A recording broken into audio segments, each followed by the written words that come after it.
सुरुवातीला ज्यावेळेला आयुर्वेद होता, नंतर ॲलोपॅथी आली आणि ॲलोपॅथीमध्ये पहिल्यांदा सिटी स्कॅन व्हायला लागला. त्यावेळेला ते रिव्होल्यूशन होतं सिटी स्कॅन हे. मग त्याच्यानंतर MRI चालू झाला. मग MRI हे दुसरं रिव्होल्यूशन होतं, ज्यामुळे बऱ्याच गोष्टी कळायला लागल्या. पण आणि आता हे तिसरं रिव्होल्यूशन आहे की जे कुठल्याही औषधाशिवाय, कुठल्याही इंजेक्शनशिवाय, कुठल्याही IV शिवाय, कुठल्याही सिटी MRI स्कॅनशिवाय तुम्हाला डायग्नोज केलं जातं आणि तुम्हाला बरं केलं जातं. म्हणून मी बोललो revolutionary medical diagnostic and therapeutic methodology. आणि तुम्हाला खूप आवडेल, मला माहिती आहे. मी इथे एक म्हणजे पेशंटचा नातेवाईक म्हणून आलो होतो. मला कोणीतरी सांगितलं होतं आणि माझ्या काकूला अल्झायमर आहे आणि बरेच वर्ष अल्झायमर आहे. आणि त्यावेळेला आम्ही इथे पहिल्यांदा आलो होतो, त्यावेळेला सुनील सरांशी बोललो होतो की अल्झायमर बरा होऊ शकतो का. मी इथेच बसलो होतो याच चेअरमध्ये आणि सुबोध सरांच्या सेशनमध्ये मी विचारलं होतं अल्झायमर डिमेन्शिया बरा होतो का, आणि ते बोलले होते एकदम व्यवस्थित बरा होतो. आणि त्याच्यामुळे आमची ओळख झाली, त्याच्यामुळे येणं चालू झालं आणि आज माझी काकू बरीच बरी आहे. त्याच्यानंतर आम्ही बरेच माझ्या फॅमिलीमध्ये पेशंट्स आहेत इथे जे थेरपी घेत आहेत. आणि आज तुम्ही लोक काही ना काही तुमच्या मेडिकल प्रॉब्लेमसाठी आलेला असणार इथे, बरोबर ना. आणि जो बाहेर बरा होत नाही त्यालाच इथे येतात जनरली. आणि ते काय आहे, कसं आहे, हे मी आत्ता काय रिव्हील करणार नाही आहे, कारण त्याच्यासाठी आमचे या सेंटरचे डायरेक्टर आलेले आहेत स्वतः आणि ते तुम्हाला व्यवस्थित माहिती देतील. आमचे director Subodh Bawse sir. Subodh Bawse sir तुम्हाला एकदम सोप्या शब्दात आणि चांगली माहिती देतील. ते सगळे म्हणतात की मराठीत सांगा. मराठीत. हां. नमस्कार. कनेक्टेड आहे ना.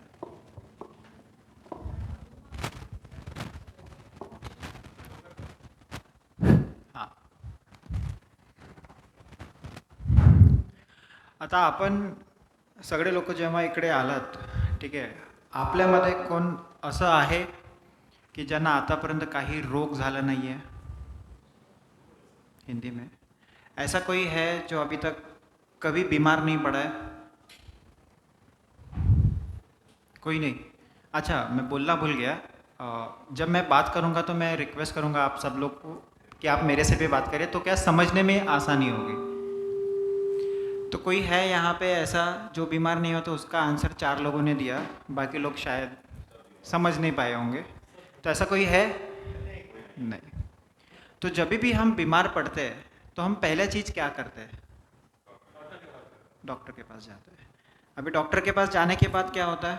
डॉक्टर क्लिनिकली हमको इवैल्यूएट करता है, ठीक है. उसके बाद में हमको कुछ टेस्ट लिख के देता है कि यार ये 2-4 टेस्ट कर लो.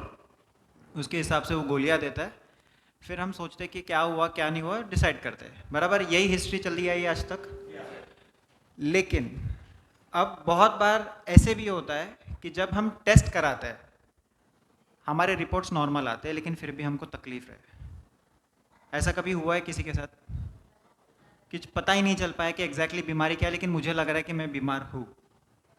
वो टाइम पे डॉक्टर क्या बोलता है अपने को कि एक काम करो, सिटी स्कैन या MRI करा लो. या तो कुछ अबनॉर्मल दिखता है तो करवाया जाता है, या तो कुछ नहीं दिख रहा है फिर भी सिम्टम्स है तब करवाया जाता है. फिर हम सिटी स्कैन MRI करते, उसमें भी अगर रिपोर्ट नॉर्मल आया, फिर क्या करेंगे? अब होता है, ऐसे भी होता है. फिर क्या करेंगे? क्या ऑप्शन है अपने पास? ट्रायल एंड एरर मेथड चालू. डॉक्टर अपने को 2 दवाई लिख के देगा, वो 2 दवाई खाओ, ठीक हुआ ठीक, नहीं हुआ फिर 10 दिन के बाद जाओ. फिर अपन कुछ टाइम के बाद में डॉक्टर से बोर हो जाते हैं, हम दूसरे डॉक्टर के पास जाते हैं. फिर वो डॉक्टर देखता है कि पहले डॉक्टर ने क्या दिया था, फिर वो उसके हिसाब से वो दूसरी नई दवाई देता है. फिर हम वो खाना चालू करते हैं.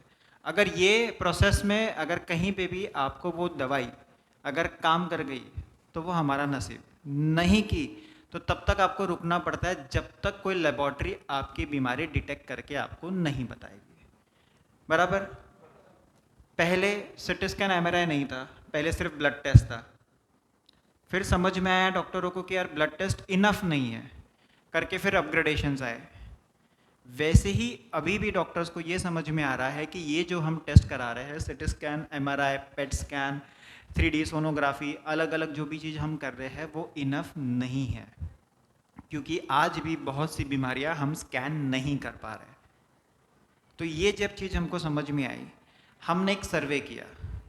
जो भी लेबॉर्ट्रीज में हम जाते हैं, ठीक है, मैं किसी का नाम नहीं लूँगा, हर लेबॉर्ट्री में जाके हमने सर्वे किया कि आपकी एक्यूरेसी क्या है।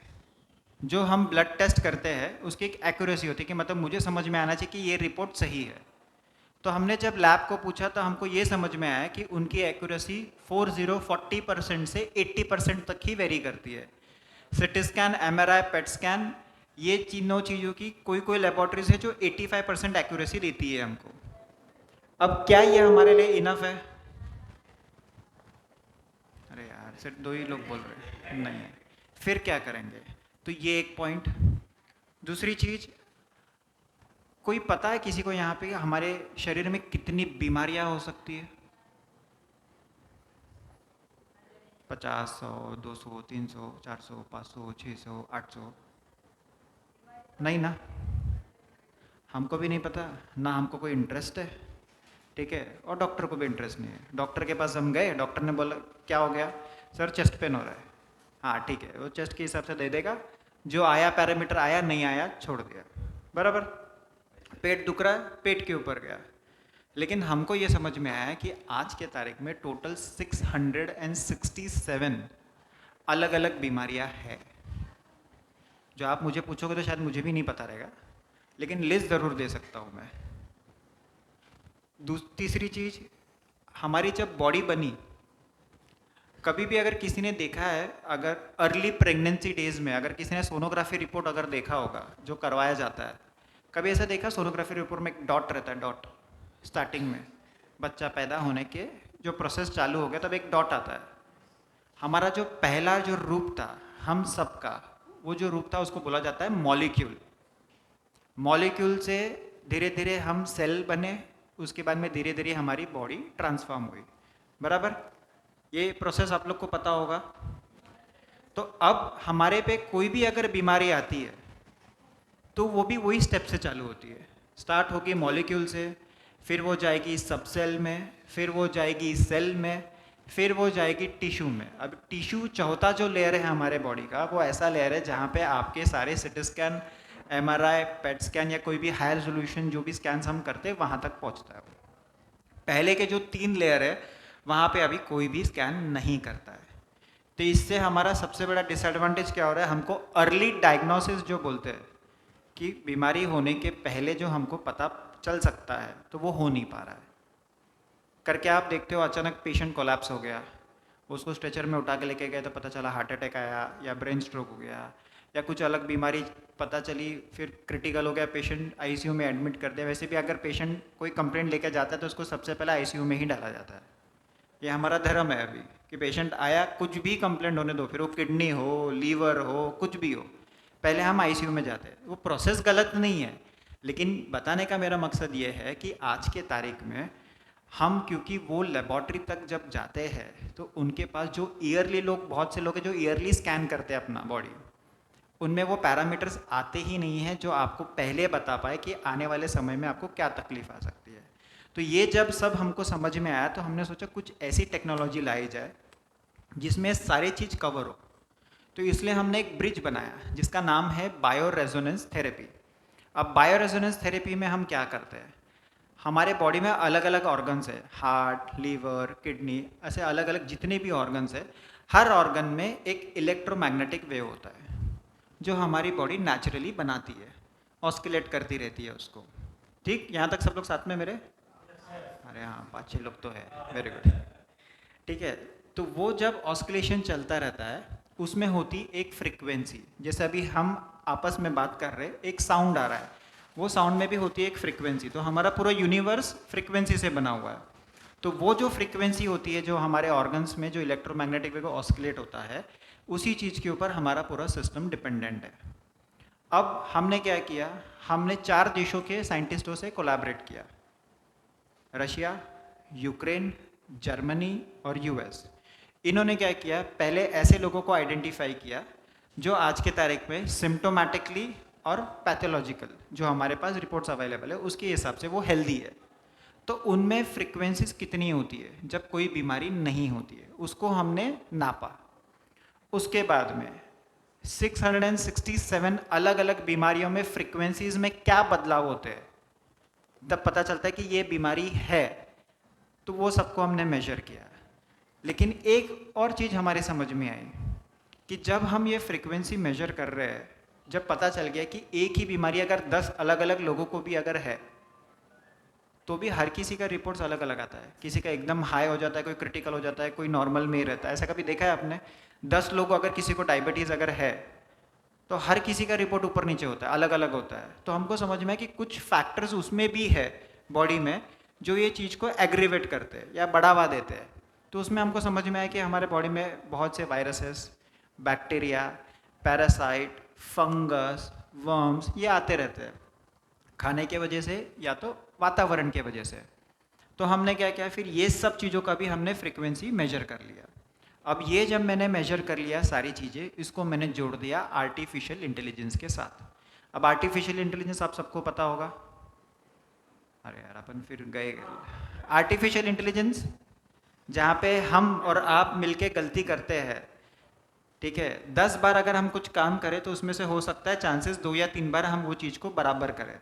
तो वो बराबर वाली जो चीज़ है उसका एक फॉर्मूला बना जाता है, उसको मशीन में डाला जाता है ताकि सिर्फ 10 बार में 10 के 10 बार वो चीज़ें सही हो, मशीन बेसिकली। तो हमने ऐसी एक चीज़ से उसको जोड़ दिया। जब ये हमने जोड़ा तो हमारा एक्यूरेसी जो आज हम डायग्नोसिस करते हैं उसका एक्यूरेसी आ गया 98%। मतलब जो भी आज हम डायग्नोस करते हैं वो 98% एक्यूरेसी से करते हैं। अब हम डायग्नोस करते कैसे हैं? आपने हेडफोन्स देखा होगा, हर कोई गाना तो सुनता होगा ना कभी तो। वैसे ही हम एक हेडफोन्स पहनाएंगे आपको। फ़र्क ये है कि इसमें आपको सिर्फ हवा के अलावा कुछ सुनाई नहीं देगा, कुछ भी चीज़ नहीं आती, कोई साउंड नहीं, कुछ नहीं। आपको सिर्फ वो 45 मिनट हेडफोन्स लगा के रखना है। वो हेडफोन्स कनेक्टेड रहता है मेरे डेस्कटॉप में या तो लैपटॉप में, जहाँ पे ये AI का सॉफ्टवेयर इंस्टॉल्ड है। अब जब मैंने स्कैन चालू किया, कोई बॉडी में रेडिएशन नहीं दी जाती है, कोई रेज नहीं, कुछ नहीं, तो साइड इफ़ेक्ट कुछ भी नहीं है। आपको 45 मिनट बैठना है। वो 45 मिनट में मेरा AI सॉफ्टवेयर क्या करेगा, आपके बॉडी में जितनी भी फ्रिक्वेंसीज है उसको कैप्चर करना चालू करेगा। एक बार 45 मिनट का स्कैन हो गया, उसके बाद में हम रिजल्ट्स देते हैं। अब आप पैथोलॉजिकल लेबॉर्ट्रीज में जब जाते हो तो आपको रिजल्ट मिलता है 4 घंटा, 6 घंटा, 8 घंटा या 1 दिन के बाद। हम आपको रिजल्ट देंगे अगले तीसरे मिनट में। जैसे ही स्कैन हो गया उसके तीसरे मिनट में हम आपको रिपोर्ट समझाना चालू करते हैं। अब जो पहला रिपोर्ट जो हम देते हैं आपको, वो ये देते हैं कि आज के तारीख में आपके बीमारी में क्या क्या लिस्ट है, मतलब बीमारी की क्या लिस्ट है, क्या क्या पता है आपको। क्योंकि 90-95% पेशेंट्स को पता रहता है कि मुझे किस बात की बीमारी है। वो हम आपके साथ को रिलेट करते हैं कि हमको ऐसा, आपको सिम्टम्स है, ऐसा लग रहा है, ये डिटेक्ट हुआ है। तो एक बार वो को रिलेशन ख़त्म हो गया, फिर आता है दूसरा रिजल्ट जिसमें हम आपको बताते हैं कि आने वाले समय में क्या बीमारियां आ सकती है। अब ये मैं आपको कैसे समझा रहा हूँ, क्योंकि जब मैं आपका स्कैन करता हूँ, मैं स्कैन करता हूँ आपके मॉलिक्यूल लेवल से, जो हमारा पहला लेयर है। तो मॉलिक्यूल लेवल में जब अगर कोई बीमारी ने अगर जन्म ले लिया है तो वो मुझे आज ही दिख जाता है। तो फ़ायदा होगा, बराबर? क्या फ़ायदा होगा? पता चला तो हम कुछ कर सकते हैं। Precaution is better than cure. अब प्रिकॉशन में क्या करना चाहिए? कुछ तो कर नहीं सकते, ट्रीटमेंट नहीं लेना है, थेरेपी नहीं लेना है, दवाई नहीं खाना है, क्योंकि दवाई हम खा नहीं सकते क्योंकि बीमारी अभी तक टिश्यू लेवल तक पहुंची नहीं है। तो क्या करना चाहिए? तो हम आपको एक तीसरा रिपोर्ट देते हैं जिसको हम बोलते हैं फूड रिपोर्ट। हम जो भी चीज़ खाते हैं, क्या हमको पता है कि कौन सी चीज़ की मुझे एलर्जी है? कोई है ऐसा जिसको पता है कि यार मैं जो खाता हूँ मुझे पता है मेरे को इसकी एलर्जी नहीं है? कोई नहीं बता सकता जब तक आप टेस्ट नहीं करोगे। हम आपको एक ही चीज़ बोलते हैं कि आने वाली बीमारी को रुकाने के 95% चांसेस आपके हाथ में आज भी है। आपको सिर्फ और सिर्फ एक ही चीज़ करनी है, आपको आपकी बदलनी है लाइफस्टाइल। लाइफस्टाइल में सबसे इम्पोर्टेंट होता है कि आप क्या खा रहे हैं। तो हम आपको बताते हैं, ठीक है, रिपोर्ट के हिसाब से कि आपको क्या चीज़ नहीं खाना चाहिए और क्या चीज़ ज़्यादा खाना चाहिए। अब आप ये मुझे बोलेंगे यार ये तो हर डाइटिशियन, हर न्यूट्रिशन, हर डॉक्टर बोलता है, लेकिन अगर आप ध्यान से अगर सुनेंगे, वो आपको आपके रिपोर्ट्स के हिसाब से बताते हैं। आपकी बीमारी क्या है उसके हिसाब से आपको बताया जाता है कि क्या खाना चाहिए और क्या नहीं खाना चाहिए। लेकिन हम आपको जो रिपोर्ट देते हैं वो देते हैं आपके डीएनए के हिसाब से। डीएनए पता है हर किसी को? सीआईडी क्राइम पेट्रोल देखा होगा, दया कैसा पकड़ता है किसी को, डीएनए में मैच हो गया, खून ही पकड़ा गया। तो वैसा डीएनए हर किसी का अलग होता है। तो वो डीएनए के हिसाब से मैं आपको बताता हूँ कि क्या चीज़ की एलर्जी है। क्योंकि होता क्या है, कुछ चीज़ें हम जो बचपन से खाते आ रहे हैं, हमको लगता है ये तो मैं बचपन से खा रहा हूँ, इसमें मुझे क्या एलर्जी हो सकता है। लेकिन हम ये भूल जाते हैं कि 10-15 साल पहले जो हमको हमारे घर में जो अनाज आता था उसकी जो क्वालिटी तभी थी, आज जो हमको क्वालिटी मिल रही है उसमें ज़मीन आसमान का फ़र्क है। हम दोष किसी को दे नहीं सकते, डिमांड हमने बढ़ाई है। किसान बोलता है ज़मीन की साइज़ तो उतनी है, भूख आपकी बड़ी है। तो जो 6 महीने में मैं जो खेती करके निकालता था, अब वही मैं 1.5 से 2 महीने में निकाल रहा हूँ। तो वो 1.5 से 2 महीने में जो निकाल रहा है, तो कुछ तो डाल के निकाल रहा होगा। तो वो चीज़ हमारे बॉडी में कब एलर्जी में बदल जाती है हमको पता नहीं चलता। आपने सिर्फ वो चीज़ अगर अवॉइड करी तो 95% चांसेस है कि आपकी वो बीमारी चली जाएगी। फिर हम आपको चौथा रिपोर्ट देते हैं, जो देते हैं जेनेटिक टेस्टिंग। जेनेटिक टेस्टिंग पता है आप लोग को? अच्छा, ये सवाल था, ऐसा बोलना पड़ेगा क्या? कुछ बीमारियां होती है जो हमारे घर में चलती आ रही है, ठीक है, वो फिर डायबिटीज़ हो सकता है, कैंसर होता है, थायराइड होता है। तो हमको लगता है हमारे घर में अगर हिस्ट्री है तो हो सकता है हमको भी हो सकती है। लगता है ना यार, उनको है तो मुझे भी होना ही है। जैसे हर कोई बोलता है यार अगर मेरे डैड का अगर बाल कम हो गया तो मेरा भी वो होने ही वाला है, तो मैं क्या ही ध्यान दूँ, क्या ही करो, जेनेटिक है, होने ही वाला है। तो हम आपको टेस्ट करके ये भी बताते हैं कि क्या आपको ऐसे कोई जीन्स आए हैं। अगर आए हैं तो क्या वो बीमारी में कन्वर्ट हो चुके हैं, अगर हो चुके हैं तो वो कौन से ऑर्गन में, कौन से सेल में या सब सेल में अभी है। अगर कोई ऐसे जीन्स नहीं है तो आपका वो विचार ज़िंदगी भर के लिए हम बंद कर देते हैं कि ऐसे आपके साथ कुछ होने वाला नहीं है। फिर हम डीएनए और आरएनए का टेस्ट करते हैं, क्योंकि बहुत सी न्यूरोलॉजिकल मतलब मानसिक बीमारियां जो होती है वो हमारे डीएनए और आरएनए से चालू होती है। आज अगर आप कोई भी ट्रेडिशनल लेबोरेटरी में अगर जाएंगे तो आपको उन लोग जब टेस्ट का रिपोर्ट देते हैं 300-400 पेज का रिपोर्ट देंगे, ठीक है, उसमें आपको सिर्फ 2 ही चीज़ें बताई जाती है, बीमारी कौन सी है और डीएनए का नंबर कौन सा है। इसके अलावा आपको और कोई जानकारी नहीं देते। लेकिन हम जब आपको डीएनए आरएनए का रिपोर्ट देते, हम आपको डीएनए आरएनए का नंबर के साथ साथ हम उसके अंदर जो फ्रेगमेंट्स रहते हैं उसका भी हम आपको डिटेल देते हैं। उसमें जो क्रोमोसोम्स अगर कुछ अफेक्टेड हुए हैं हम उसका भी आपको डिटेल देते हैं। अगर कोई बीमारी आपकी पहले से चलती आई है, क्या वो डीएनए तक पहुंच गई है, उसका भी आपको डिटेल देते हैं। तो आपके पास ये जब 5 रिपोर्ट मैं देता हूँ, आपके पास आपके बॉडी की 90% जानकारी आ जाती है। बराबर, सब कवर हो गया।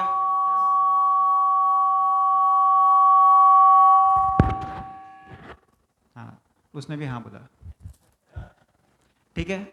अब इसमें मैं और क्या कर सकता हूँ? तो हम क्या करते हैं, फॉर एग्जाम्पल डायबिटीज सबको पता है। हम डायबिटीज में क्या टेस्ट करते हैं? Blood test. ब्लड टेस्ट में fasting sugar, post lunch, HbA1c, बराबर। ये रिपोर्ट का प्रिंट आउट निकाला, डॉक्टर के पास पहुंच गए, डॉक्टर ने बोला ओके मुबारक हो, आपकी दवाई कम हो गई या तो ज़्यादा हो गई। बंद तो नहीं होती, क्योंकि हम दवाई खा के मैनेज ही करते आ रहे हैं। लेकिन ये प्रोसेस में आप एक चीज़ भूल जाते हो कि मुझे डायबिटीज़ हुई क्यों है, मेरा कौन सा ऑर्गन है मेरे बॉडी में जिसकी वजह से मेरे को डायबिटीज़, मेरे ब्लड शुगर दिख रहा है। कौन सा ऑर्गन है वो? पैनक्रियाज।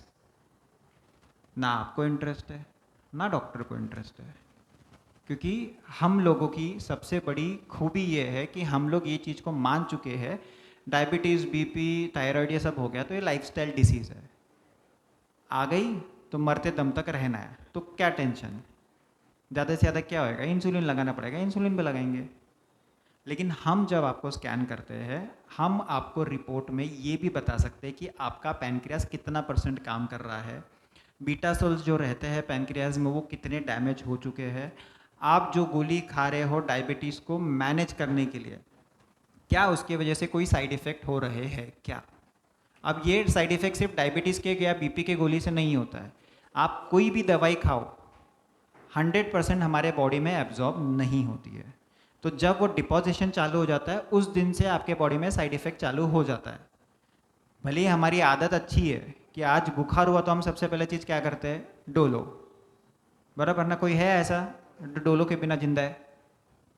सीख गए हम लोग। अभी डोलो आया कोविड के टाइम, उसके पहले पैरासीटामोल, क्रोसिन।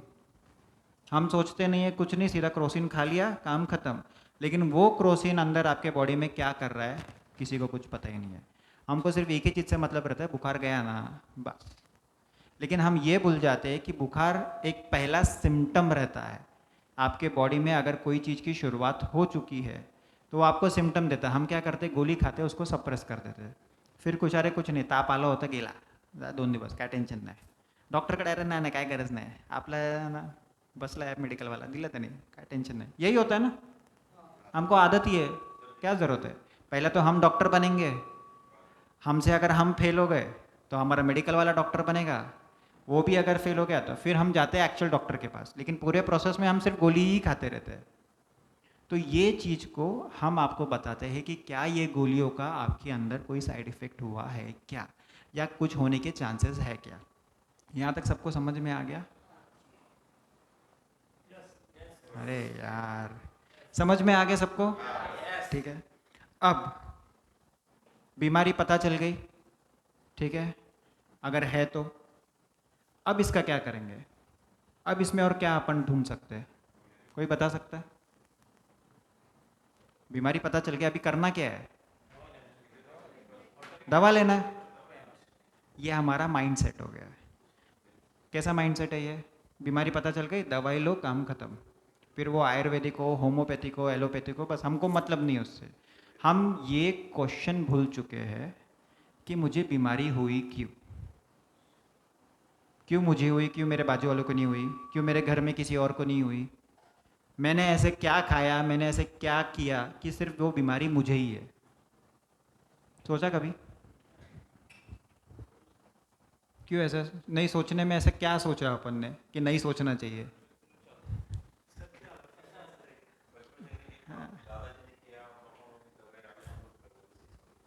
ये प्रोसेस है,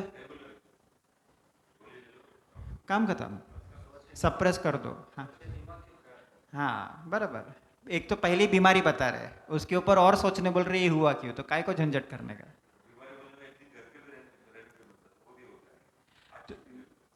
WHO, वर्ल्ड हेल्थ ऑर्गेनाइजेशन, ठीक है, और सबसे उसके भी ऊपर एक आता है गूगल माता, बराबर ना, WHO के ऊपर है वो। हम WHO को सुने ना सुने, गूगल का तो पक्का सुनते हैं। तो ये दोनों लोग एक ही चीज बोलते हैं, आपकी 90% बीमारियां आप जुड़ी रहती है आपके इमोशन से। फॉर एग्जाम्पल डायबिटीज़, स्ट्रेस बढ़ गया तो डायबिटीज़ बढ़ता है। कभी किसी ने ऐसा नोटिस किया है? बीपी बढ़ता है स्ट्रेस आने से। स्ट्रेस एक इमोशन है, तो ऐसे अलग अलग इमोशंस हमारे बॉडी में आते रहते हैं। हम आपको छठवां और आखिरी रिपोर्ट देंगे इमोशंस के ऊपर। हमारे पास 3 माइंड है, पता है किसी को?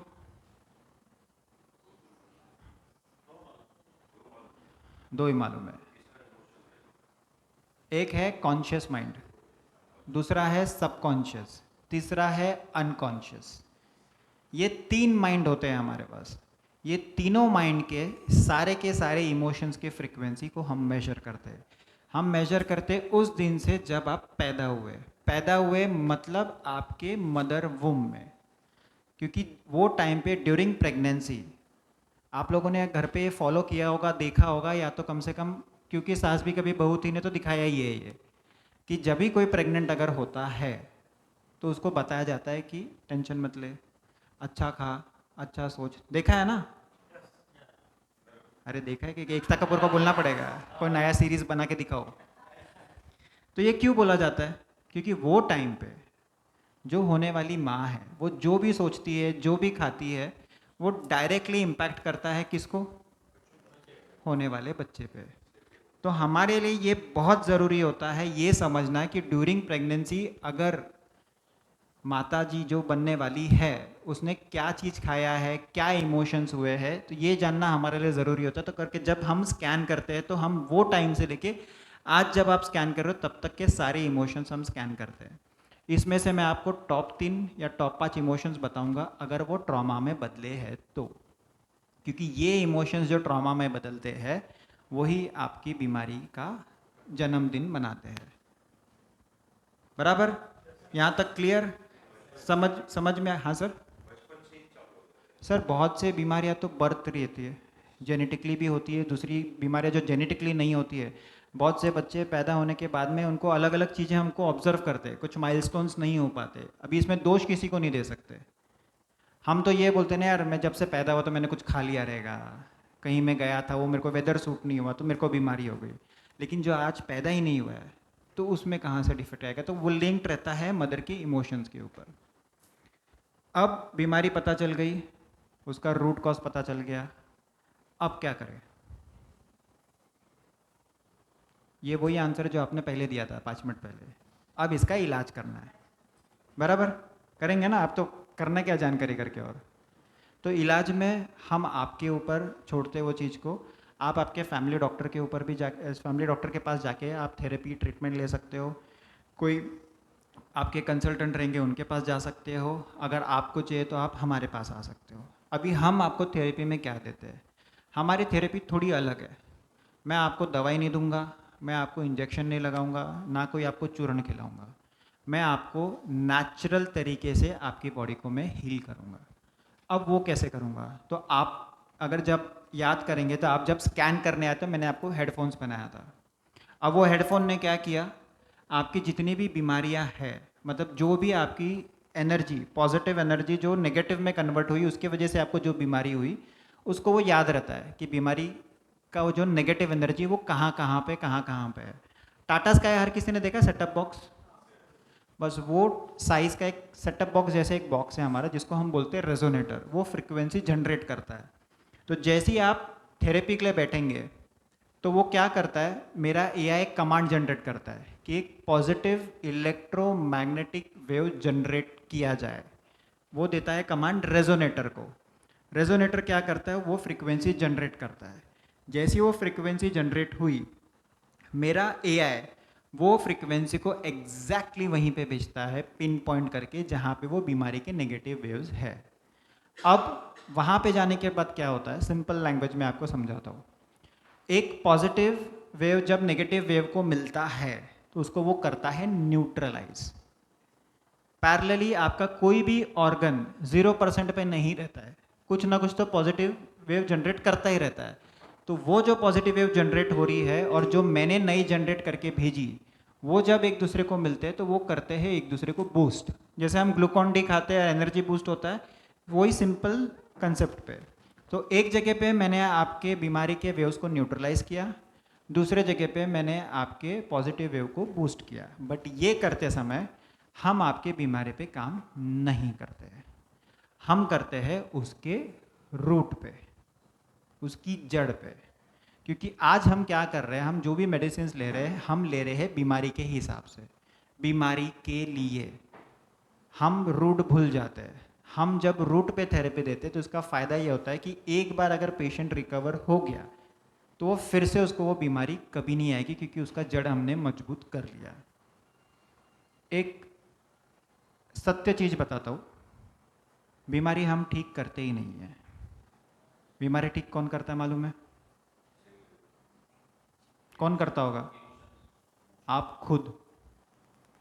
हमारी बॉडी में हर चीज़ की क्षमता है, हर बीमारी से हमारी बॉडी लड़ सकती है, लेकिन किसी ना किसी कारणवश कुछ एक बैरियर बन जाता है जिसकी वजह से हमारे नेचुरल प्रोसेस रुक जाते हैं। वो नेचुरल प्रोसेस फिर से चालू करने के लिए हमारा सिर्फ एक ही काम है, वो बैरियर को हटाना, वो गेट को ओपन करना। एक बार वो गेट ओपन हो गया, आपकी बॉडी नेचुरल प्रोसेस में आ गई, तो आपकी बॉडी ही आपकी बीमारी निकालती है। तो अगर मैं या कोई डॉक्टर या कोई भी अगर आपको बोले कि मैंने बीमारी ठीक की, तो एब्सोल्युटली गलत। वो आप खुद कर रहे हो। मैं सिर्फ आपकी बॉडी को एनेबल कर रहा हूँ कि वहाँ तक आप पहुँच जाओ जहाँ पे आपकी बॉडी खुद सक्षम हो जाए वो बीमारी को बाहर निकालने के लिए। ठीक? कोई शक? अरे कुछ तो बोलो, कुछ तो आना चाहिए।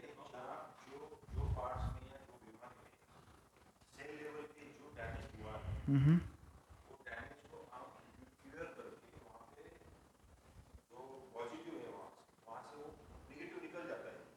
सर हम क्या करते हैं, पहली बात तो हम ये देखते हैं कि वो नेगेटिव हुआ क्यों, ठीक है। जब नेगेटिव हुआ क्यों मुझे पता चल गया तो मुझे उसका रूट पता चल जाता है। तो वो रूट पे जाके मैं पहले चीज़ ये देखता हूँ कि क्या क्या चीज़ डैमेज हो चुकी है, उसको मैं पहले वो न्यूट्रलाइज करता हूँ पैरेलली। वही पॉजिटिव और नेगेटिव जब एक दूसरे को मिलते हैं उसको वो उसको न्यूट्रलाइज करते हैं। हाँ, लॉ ऑफ फिजिक्स।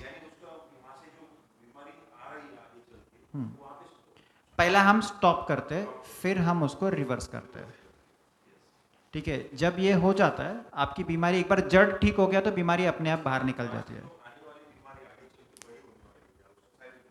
वो पहले न्यूट्रलाइज हो जाए, वहीं पे न्यूट्रलाइज हो जाती है।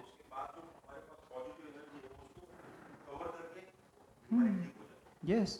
अभी आप लोग में से किसी को कोई एलर्जी है, कुछ खाने से ऐसा एलर्जी हो जाता है?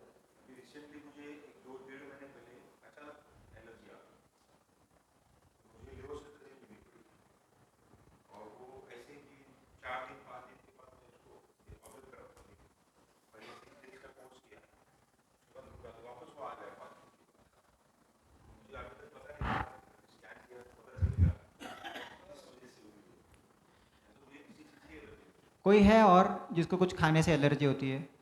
किसी को कोई शेंगदाने से एलर्जी होती है कभी कभी, किसी को ब्लेड की एलर्जी होती है, परफ्यूम से एलर्जी है, दूध से एलर्जी होती है। अभी क्या करना चाहिए ये सब एलर्जी होगा तब? है ना, क्या बोल रहे हो, बराबर बोल रहे हैं क्या? अरे बाय द वे हमारा 1-to-1 मीटिंग नहीं चल रहा है, अपन सब लोग साथ में हैं। या तो सिर्फ सर आप ही को एलर्जी है, बाकी सब बराबर चल रहे हैं, है ना। एक ही ऑप्शन है ना, बंद कर दो। लेकिन अगर वो चीज मुझे सबसे प्यारी है तो क्या करूं?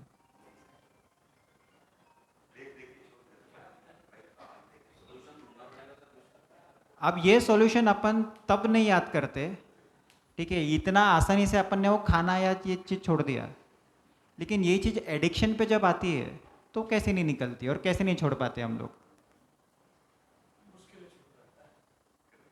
है ना। परफ्यूम लगाना छोड़ सकते हैं, शेंगदाना छोड़ सकते हैं, डेयरी प्रोडक्ट छोड़ सकते हैं, तो फिर वो चीज़ क्यों नहीं छोड़ते जिसके हमको एडिक्शन लग गई है? नहीं ना, पॉसिबल ही नहीं है। क्योंकि ये जो सिग्नल्स हमारे ब्रेन से जो आते हैं वो एडिक्शन के हो या एलर्जी के हो, जब हम स्कैन करते हैं हमको जब पता चलता है तो हम वो सारे सिग्नल्स को न्यूट्रलाइज करते हैं। तो आप फिर आपके ज़िंदगी में वो सारी चीज़ खा सकते हो। उसका मतलब ये नहीं है कि मैं प्रमोट कर रहा हूँ कि सिगरेट पियो या दारू पियो, मैं ये चीज़ बोल रहा हूँ कि वो चीज़ को हम वहीं पे रोक सकते हैं। क्योंकि कोई भी चीज़ जो हमारे शरीर के लिए नहीं बनी है वो आपको प्रॉब्लम देने ही वाली है। हमारा काम है, अगर कोई एडिक्शन है तो हम उसको न्यूट्रलाइज करते हैं। बस अब ये न्यूट्रलाइज करने के टाइम पे, अगर अभी प्लीज़ इसमें मेरे को कोई पकड़ना मत, अगर कोई हस्बैंड है जो एडिक्टेड है तो उसको यूजुअली हम बताते नहीं कि हम ये आपका एडिक्शन निकाल रहे हैं, क्योंकि हमको हुक्म आता है उनके होम मिनिस्टर से, ये बताना नहीं, इसके अलावा हर चीज़ बताओ। लेकिन थेरेपी ख़त्म होने के बाद में इसकी आदत छूटनी चाहिए, तो ये भी हम करते हैं। हम विद इन 15 डेज, 15 दिन में आपका एडिक्शन निकल जाएगा, कोई भी। फिर वो ड्रग रिलेटेड रहे, अल्कोहल रहे, निकोटीन रहे, कुछ भी रहे, हम हर चीज़ का एडिक्शन निकाल सकते हैं। उससे ज़्यादा हम आपको कोई भी एलर्जी रहेगी तो उसको हम न्यूट्रलाइज करते हैं, ताकि आप आपके जीवन में जो चीज़ करना चाहे वो आप कर सकते हो। अब तक कुछ भी डाउट रहेगा तो मेरे को आप पूछ सकते हैं।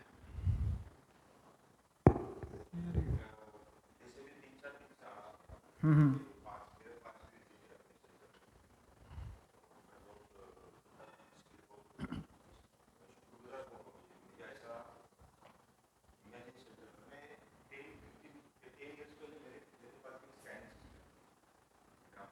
बताया था।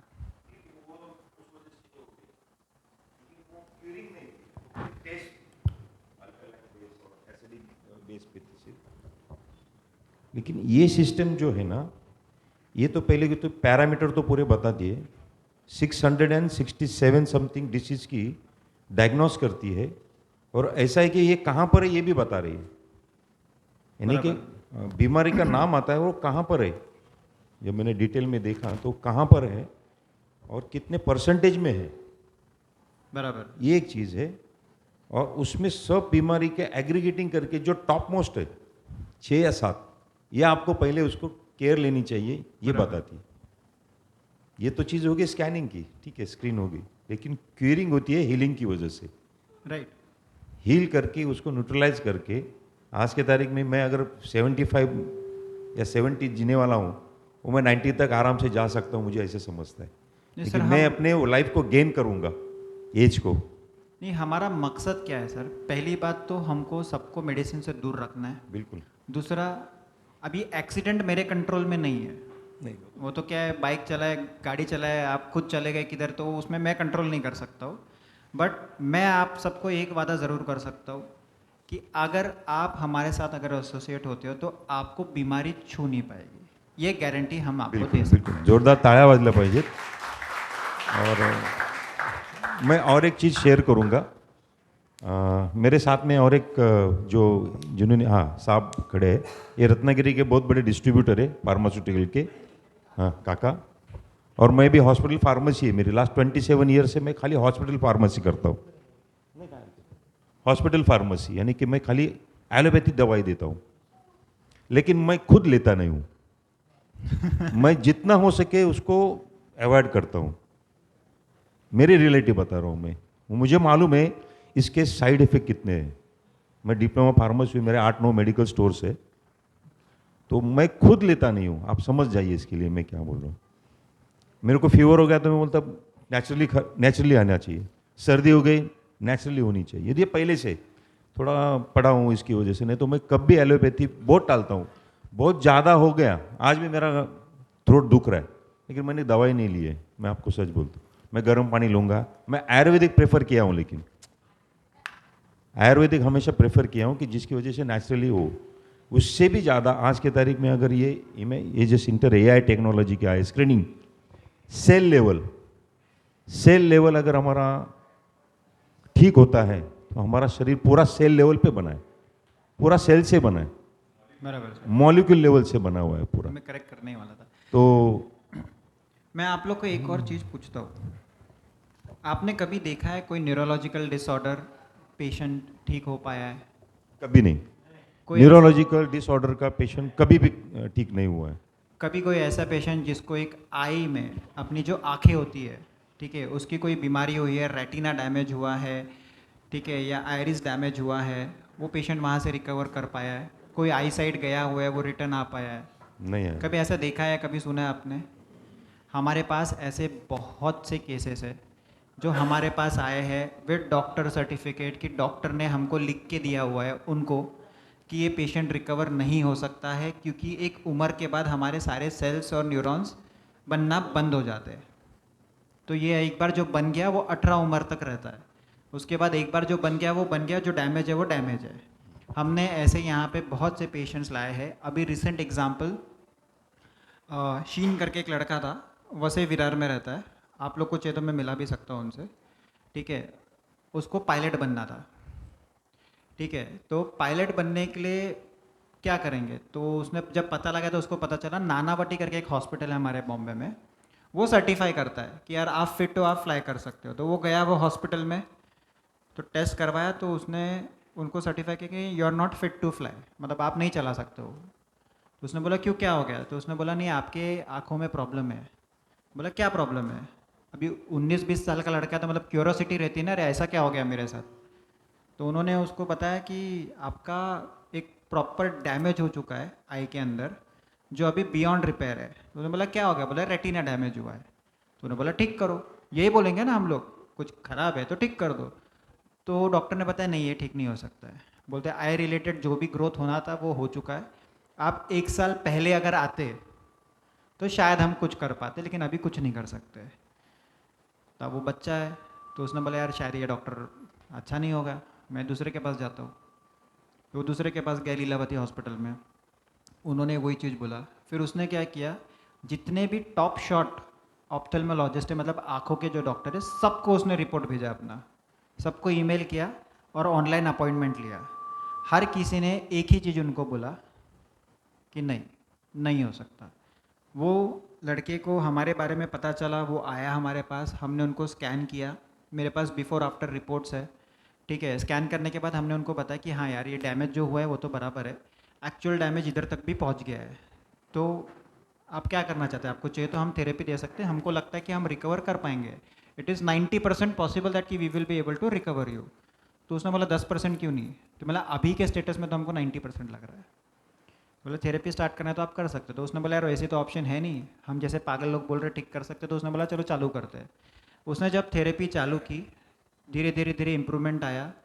1.5 मंथ के बाद हमने रिपोर्ट देख के हमको लगा कि शायद हो सकता है ये 98% रिकवर हो जाए। 2% हम किसी को गारंटी देते नहीं है, तो मैंने उसको बोला यार 98% लग रहा है कि हो सकता है रिकवर। 3 महीने के थेरेपी में उसको हमने बोला था 5 से 6 महीना लगेगा, 3 महीना उसने थेरेपी कंटिन्यूसली लिया, और अभी हम जब बात करें 4.5 महीना हो गया है। तीसरे महीने के बाद जब वो वहाँ पे टेस्ट करने गया, उसको नानावटी हॉस्पिटल ने ही सर्टिफाई किया कि आप पायलट बन सकते हो, और आज वो यहाँ पे नहीं है, वो गया है वो पायलट का कोर्स करने के लिए। ऐसे ही हमारे पास कैंसर रिलेटेड एक पेशेंट आई थी 22-23 साल की, ठीक है, उसको 4th stage ovarian cancer detect हुआ, ठीक है। तो उसने बोला यार अभी क्या करेंगे, तो डॉक्टर ने बोला 4th स्टेज है तो हमको ऑपरेट ही करना पड़ेगा, ऑप्शन ही नहीं है, ओवेरियन कैंसर। अब 22-23 साल की लड़की का अगर ओवरी काट के अगर हम ऑपरेट करके अगर निकाल देंगे तो फ्यूचर है ही नहीं, क्या करेंगे। तो वो खुद डर गई, उसने अपने पिताजी से बात किया, उसके पिताजी हमारे यहाँ पे थेरेपी ले रहे थे, मतलब वो बोलते हैं ना डेस्टिनी, एक चीज़ से दूसरी चीज़ कैसे जुड़ती है। तो उन्होंने बोला कि अच्छा ठीक है एक काम कर, मैं बात करता हूँ और तेरे को बताता हूँ। तो उन्होंने आके हमको बताया, तो हमने बोला उनको तुरंत बोला, वो कनकवली में रहते हैं, वो महाराष्ट्र का एक रीजन है। वो आए, हमने उसको स्कैन किया, हमने उनको थेरेपी देना चालू किया, हमने उनको बताया कि यार एवरेज में हमको जितने भी कैंसर केसेस हमने किए हैं 4 to 5 मंथ्स तो बेर मिनिमम लगेगा। सबसे बेस्ट चीज़ ये है कि अभी तक कैंसर सिर्फ ओवरीज में और कहीं गया नहीं है। तो उसने बोला ठीक है। हमने जब उनको थेरेपी देना चालू किया तो हम खुद शॉक हो गए थे कि जिस हिसाब से वो रिजल्ट आते जा रहा था आते जा रहा था, क्योंकि बॉडी हर किसी के अलग अलग बिहेव करती है थेरेपी में।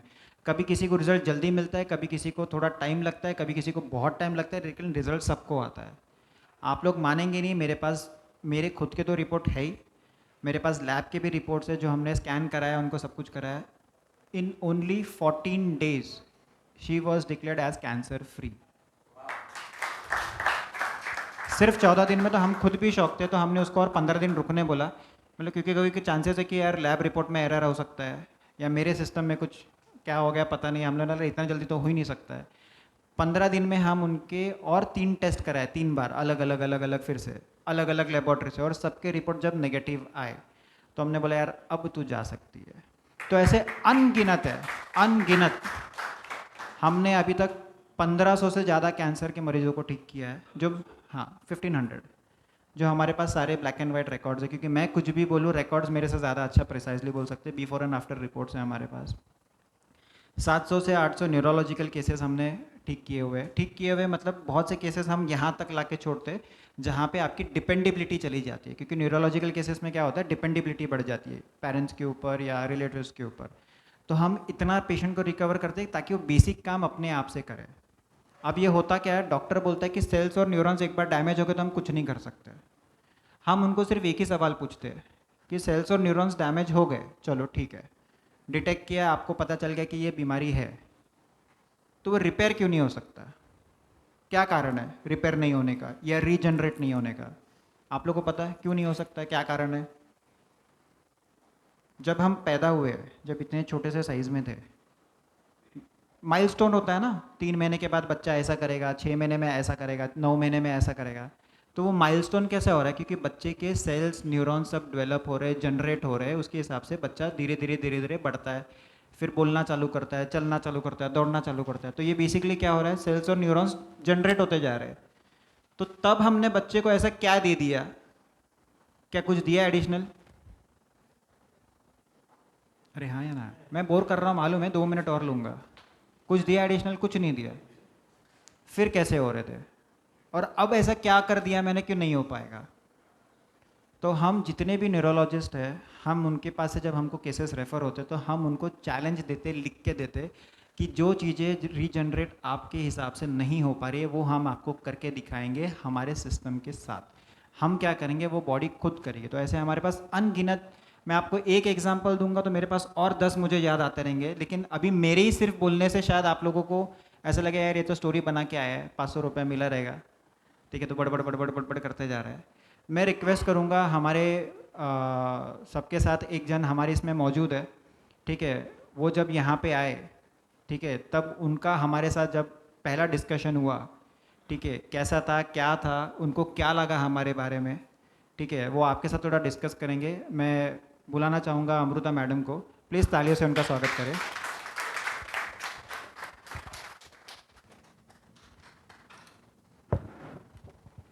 हेलो हेलो हेलो, आवाज़ आ रहा है पीछे? थोड़ा बढ़ाना चाहिए से मुझे लगा, मुझे नहीं आ रहा है मेरा। हाँ ऊपर, ठीक है, थैंक यू। सो नमस्कार। फर्स्ट ऑफ ऑल ज़ोरदार तालियां सुबोध सर के लिए होनी चाहिए, क्योंकि मैंने जब 4 महीना पहले, अभी 4th मंथ चल रहा है, 4 महीना पहले जब मैं पहली बार आई थी, सुबोध सर का ही सेशन मैंने ऐसे ही अटेंड किया था और मैं वहाँ पे बैठी थी, यहाँ पे मैं बैठी थी, और जैसे ही सर का सेशन शुरू हुआ और सर जब बात कर रहे थे, तो जैसे अभी प्रभात सर ने शुरुआत में बताया कि मेरी माँ है वो अल्जाइमर पेशेंट थी, ऐसा मैं बोलूँगी, क्योंकि अभी वो नॉर्मल हो रही है because of bio resonance therapy. तो जब मैं आई थी पहली बार, सर का सेशन जब भी सुना था तो मुझे एक होप लगा था कि यहाँ से मेरी माँ ठीक हो सकती है, और बाद में जब सर से डिस्कशन किया तो सर ने तुरंत 70% गारंटी उधर ही दी थी सुबोध सर ने कि नहीं, अल्जाइमर के पेशेंट्स हमने ठीक है, आपकी माँ ठीक होगी। और वो जो गारंटी वर्ड मैंने सुना था, जो पहले मैंने नहीं सुना था कभी, जब उसका जसलोक में ट्रीटमेंट चल रहा था, डॉक्टर आज़ाद ईरानी बहुत ही फेमस न्यूरोलॉजिस्ट है, बहुत अच्छे डॉक्टर है, तो उन्होंने बोला था कि एलोपैथी में लिमिटेशंस है, अल्जाइमर के ऊपर ऐसा कोई रिसर्च नहीं हुआ है जो क्योर करेगा, हम सिर्फ कंट्रोल कर सकते हैं स्पीड को, इतना ही हमारे हाथ में है, बाकी हम कुछ नहीं कर सकते। और यहाँ पे आने के बाद पहला डिफरेंस जो मुझे महसूस हुआ, नए लोगों को मैं स्पेशली बोलना चाहूँगी, क्योंकि 4 महीना पहले मैं भी आपके जैसे यहाँ पे बैठी थी, तो मुझे वो गारंटी वर्ड बहुत अच्छा लगा था। बाद में मैं सुनील सर को मिली, हमारे चेयरमैन सर है उनको, फिर उन्होंने मुझे बोला कि स्कैन करने के बाद हम बताएंगे डिटेल, और माँ का स्कैन हुआ, और जो सर ने अभी सुबोध सर ने बताया उसमें सबसे इम्पोर्टेंट जो मुझे लगा, इमोशनल रिपोर्ट, जिसके लिए मैं बात करने के लिए यहाँ पे आई हूँ, वो इमोशनल रिपोर्ट जो मिला वो बहुत इंपॉर्टेंट है, जो बाहर हमको कहीं नहीं मिलेगा। क्योंकि आजकल सब लोगों को पता है कि सारी बीमारियों के जड़ में जाएंगे तो इमोशंस, माइंड बहुत इंपॉर्टेंट है, साइकोसोमैटिक जिसको कहा जाता है, कि बहुत सी बीमारियाँ माइंड टू बॉडी होती है। तो यहाँ पे जो इमोशनल रिपोर्ट मिलता है, वो इमोशनल रिपोर्ट बाहर हमको कहीं नहीं मिलेगा, जो एग्जैक्ट रूट कॉज है। और यहाँ आने के बाद मुझे पता चला कि क्यूरामेंट एग्जैक्टली रूट कॉज पे ही काम करता है। एलोपैथी में हम जाएंगे तो बीमारी के लक्षण पे काम होता है, यहाँ पे रूट कॉज पे काम होता है।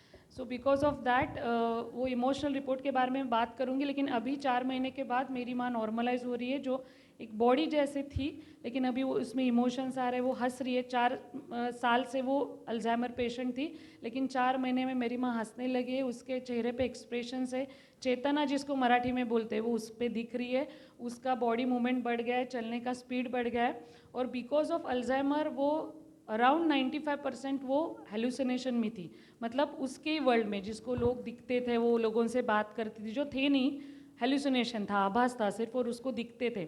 लेकिन थैंक्स टू क्यूरामेड एंड बायोरेजोनेंस थेरेपी कि अभी मेरी माँ ये जग में आ गई है, हमारे वर्ल्ड में, तो वो बहुत अच्छी बात है। और साथ में जिसके लिए अभी मैं 10-15 मिनट है सिर्फ मेरे पास, कि इमोशनल हीलिंग यहाँ पे होता है, जो सेकंड सेशन होने वाला है अभी, जो बहुत ही इंपॉर्टेंट है, और जिसका मेरी माँ को भी बहुत फ़ायदा हुआ। उस सेशन की वजह से मेरे माँ में भी डिफरेंस मैंने देखा है, कि इमोशनल जो रिपोर्ट यहाँ पे मिलता है, वो रिपोर्ट में मेरी माँ के बारे में आया ऐसा, जो सर ने बताया कि 5 मेजर इमोशंस जो ट्रॉमा में बदल चुके हैं, जो बीमारी का जड़ है, यहाँ पे मिलते हैं रिपोर्ट में। तो मेरी माँ के रिपोर्ट में आया था कि उसको रिजेक्शन की भावना है उसके अंदर, कि उसके पिताजी से उसको रिजेक्शन मिला, या जो ड्यू इम्पोर्टेंस मिलना चाहिए था बचपन में वो नहीं मिला, ऐसा है बहुत कुछ। तो यहाँ पे जब मैंने इमोशनल वुंड्स के बारे में जानना चालू किया है, सेशन में आके ही सीख के, कि इमोशनल वुंड्स बेसिकली क्या होते हैं, तो अगर हम जानेंगे, और ये इमोशनल वुंड्स अपने सबके सायकोलॉजिकल हेल्थ, मानसिक स्वास्थ्य ज्याला म्हणतो आपण, मानसिक स्वास्थ्यासाठी फार इम्पॉर्टंट असतात। तो उसमें आवाज़, हाँ, फ़ोन अगर किसी का चालू रहेगा तो प्लीज़ साइलेंट कर देना। हाँ, ये सेशन बहुत इंपॉर्टंट है, मेरे बाद जो होने वाले, इसलिए मैं पहले से बोल रही हूँ। तो इमोशनल वुंड्स बेसिकली होते क्या आहे, जखमा आपल्या शरीरावर झाल्या तर त्या दिसतात, सगळ्यांना दिसतात, मानसिक जखमा कोणी बघू शकतं? नाही. ते इथे दिसतात आपल्या स्कॅनमध्ये, ते बायोरेझोनन्स थेरपी बघू शकतं. पण आपल्याला जर बघायचं असेल तर इमोशनल जखमा म्हणजे काय, इमोशनल वुंड्स म्हणजे काय असतं, तर आपल्या आयुष्यामध्ये एखादी घटना, परिस्थिती किंवा अनुभव जो झालेला असतो, ज्याचा आघात झालेला आहे मनावरती आपल्या, ऐसा होता है तो पहले क्या होता है, ट्रोमा में चला जाता है. कोई एक अगर विचार हम बार बार कर रहे हैं तो वो ट्रोमा में चला जाता है. वो ट्रोमा क्या होता है, वो आघात क्या होता है, शारीरिक हो सकता है, मानसिक हो सकता है, साइकोलॉजिकल हो सकता है. फिर क्या हो सकता है, एब्यूज़ हो सकता है, जैसे वर्बल एब्यूज़ हो सकता है, फिजिकल एब्यूज़ हो सकता है, इमोशनल एब्यूज़ हो सकता है. ये जो अनेक भावना जो इफ़ेक्ट करती है वो मैं भावना के बारे में बात करूँगी. फिर दुख हो सकता है, लॉस हो सकता है, या रिजेक्शन हो सकता है, नकार हो सकता है, ऐसे भी भावना है. या चीटिंग हो सकता है ना, जैसे कि कोई पार्टनर ने चीट किया है, विश्वासघात किया है, डिवोर्स हुए हैं, सेपरेशंस हुआ है, या कोई दुख मतलब नियर एंड डियर में से कोई किसी का निधन हुआ है, मतलब कोई हस्बैंड का, कोई वाइफ का, ऐसा कुछ हुआ है. लाइफ में सडन मतलब चेंजेस, स्थलांतर, सडनली जॉब चेंज हो गया है, सडनली समझो कोई एक अलग बैकग्राउंड की लड़की अलग बैकग्राउंड के घर में शादी करके गई, तो उसके लिए सब कुछ चेंज होता है, वो सडन चेंजेस है. और ऐसी बहुत सारी चीज़ें हैं ना जो इमोशनल वुंड्स तयार करती हैं, भावनिक जखमा ज्याला म्हणतो आपण, आणि ते दिसत नाहीत. मतलब बचपन में जब भी हम थे, जैसे सर ने बताया कि माँ के पेट में जब जब हमने कंसीव किया, वहाँ से माँ के इमोशंस क्या थे वो 9 महीने में, वो भी इफ़ेक्ट करता है बच्चे के ऊपर. माने यहाँ पे ही आके मैंने सुना कि ऑटिज़म के बच्चे या सेरेब्रल पाल्सी के बच्चों के अगर देखा जाए तो रिजेक्शन, माँ को अगर ये बच्चा नहीं चाहिए था तो उसका इफेक्ट बच्चे पे हुआ और बच्चा बीमार है अभी. या माँ को ड्यूरिंग द प्रेगनेंसी मतलब हस्बैंड ने या ससुराल वालों ने अब्यूज़ किया है, कुछ भी किया है, त्रास दिया है, वो निगेटिव भावना में अगर जी रही है तो उसका सीधा इफेक्ट बच्चे पे होता है.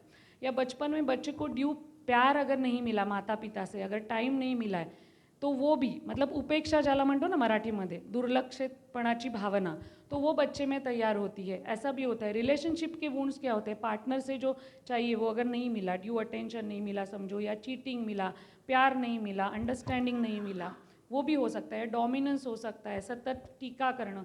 अभी एक एग्जाम्पल मुझे सडनली याद आया. मैं 2011 में पीजी रहती थी, पेइंग गेस्ट रहती थी. एक एल्डरली लेडी थी जिसको मैं दादी बुलाती थी, और उसने एक संडे को ऐसे ही मैं रहने को गई कुछ 4-5 दिन में, और संडे को उन्होंने एक बहुत अच्छा मेरे लिए मिसल बनाया और हम दोनों बैठ के खा रहे थे. जैसे ही मैंने पहला स्पून खाया, मैंने बोला मराठीमध्ये, मी बोलले आजी काय मस्त बनवले मिसळ, इतकी सुंदर झाले, मला खूप आवडली असं मी बोलले. और वो रोना चालू किए. तो मेरे को समझा नहीं वो रो क्यों रही है ना, मैंने तो तारीफ़ की. तो मैंने बोला, उनको पूछा आप क्यों रो रहे हैं. वो बोली पता है मेरी उम्र अभी 75 ईयर्स है और मैं करीबन 70 मतलब 60 साल से, 60 नहीं 50 या 55 साल से मैं शादी करके आई और मैं खाना बना रही हूँ.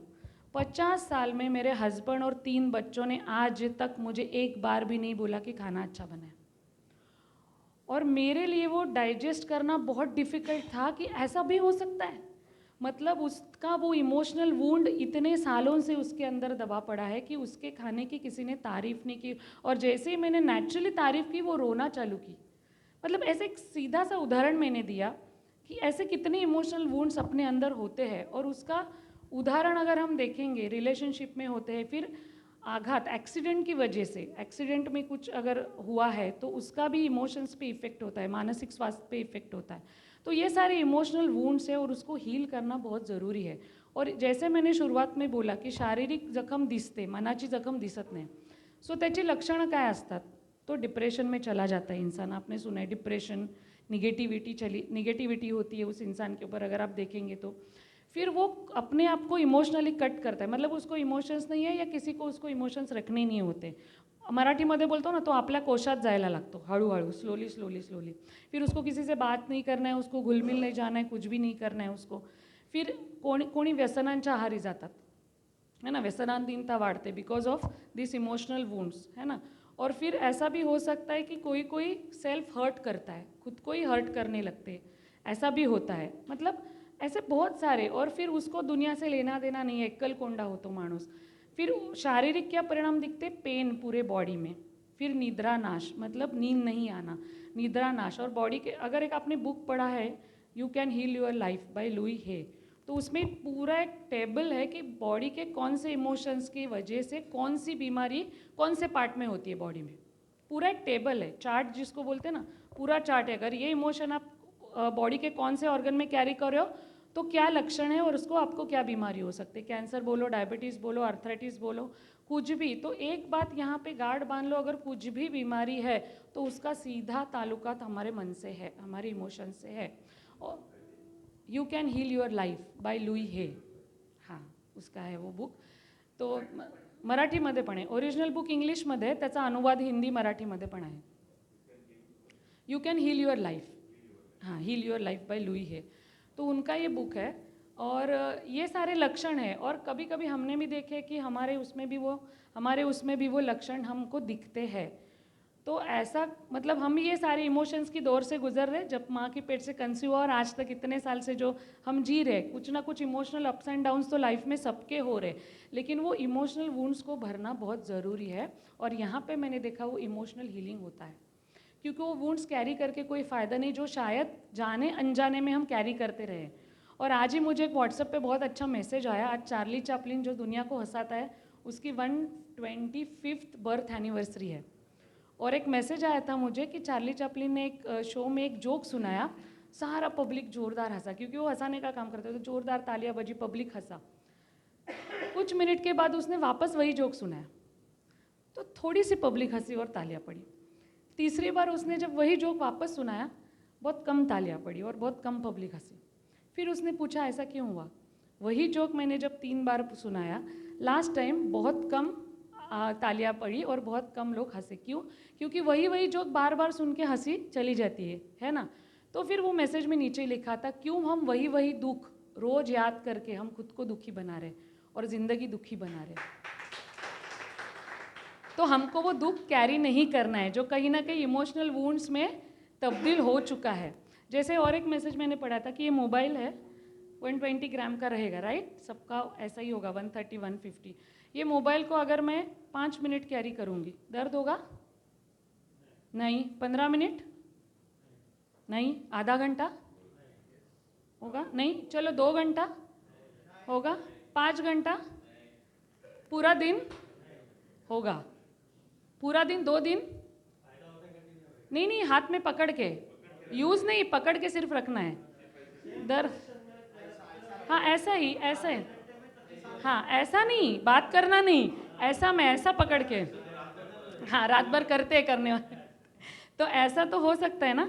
वैसे ही हम ये इमोशंस को पकड़े बैठे हैं जो अंदर दर्द कर रहा है कहीं ना कहीं. और आज मेरे सेशन के बाद, मुझे उधर से घंटी बजी है, तो आज ये सेशन के बाद जो सेशन होने वाला है, हीलिंग सेशन, तो जो इमोशनल वुंड्स है ना उसको हमको भरना है. और ये जर्नी है.